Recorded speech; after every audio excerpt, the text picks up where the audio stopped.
The art of living এর তরফে pulse diagnosis অর্থাৎ নারী পরীক্ষা করানো হচ্ছে। রানীগঞ্জের জিটি রোড অবস্থিত বাসরা এরিয়া হাসপাতালের কাছে বাসরা আর্ট অফ লিভিং সেন্টারে প্রতি মাসের 7 তারিখ সকাল 11টা থেকে 2টো পর্যন্ত থাকছে ব্যাঙ্গালোরের স্বনামধন্য চিকিৎসক ডক্টর রাজেশ মিশ্রা, যিনি heart, blood pressure, arthritis, diabetes এবং গাইনোকোলজি স্পেশালিস্ট। বিশদ বিবরণ জানতে সত্ত্বর যোগাযোগ করুন এই নম্বরে 9331119074 অথবা 9832172050।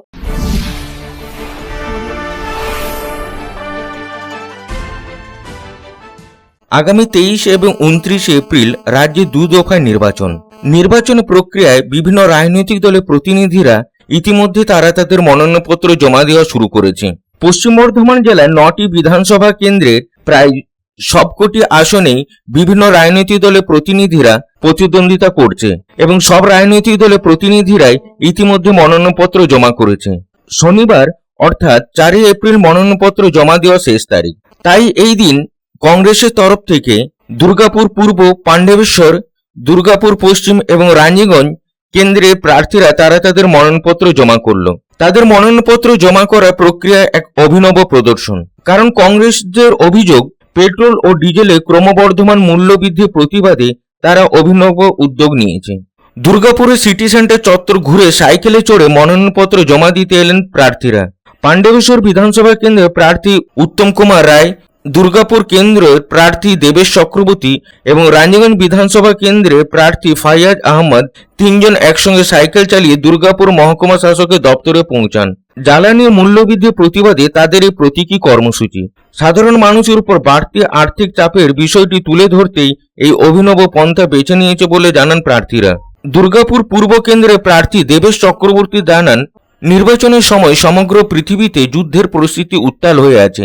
কেন্দ্রীয় সরকার কায়দা করে কিছু ট্যাক্স কমিয়ে ভোট বৈতরণী পার করার জন্য মানুষকে রিলিফ দেওয়ার চেষ্টা করছে। প্রত্যেকবারের মতো এবারও ভোট পেরোনোর পরে ডিজেল, পেট্রোল, এলপিজি সহ নিত্য প্রয়োজনীয় জিনিসপত্রের দাম বাড়বে। কেন্দ্র ও রাজ্য সরকার দুটো মিলিত হয়ে কাজ করছে, তাই জনগণকে সচেতন করা হচ্ছে। আজকে সাইকেলে চড়ে আসা হয়েছে, আগামী দিনে গরুর গাড়ি নিয়ে বেরোনোর চেষ্টা করা হবে। দেখুন, আপনারা জানেন নির্বাচন চলছে এবং ঠিক একই সময়ে গোটা পৃথিবী উত্তাল যুদ্ধের জন্য মোদী সরকার কায়দা করে কিছু ট্যাক্স কমিয়ে এখন আপাতত ভোট বৈতরণী পার হওয়ার জন্য মানুষকে রিলিফ দেওয়ার চেষ্টা করে। কিন্তু ভোট পেরোবার পর প্রত্যেকবার যেটা হয়, ডিজেল, পেট্রোল, গ্যাসের দাম সব বাড়বে, নিত্য প্রয়োজনীয় জিনিসের দাম বাড়বে।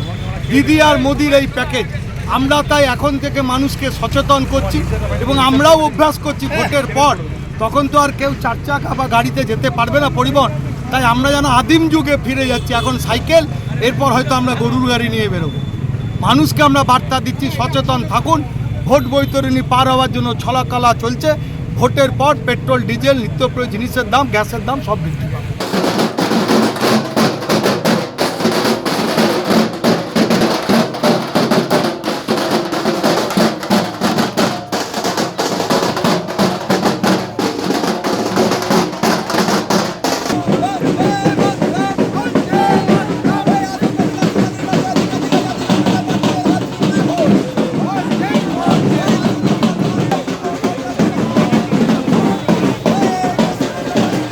দুর্গাপুর থেকে সাধন রুজের রিপোর্ট, পাবলিক টাইমস।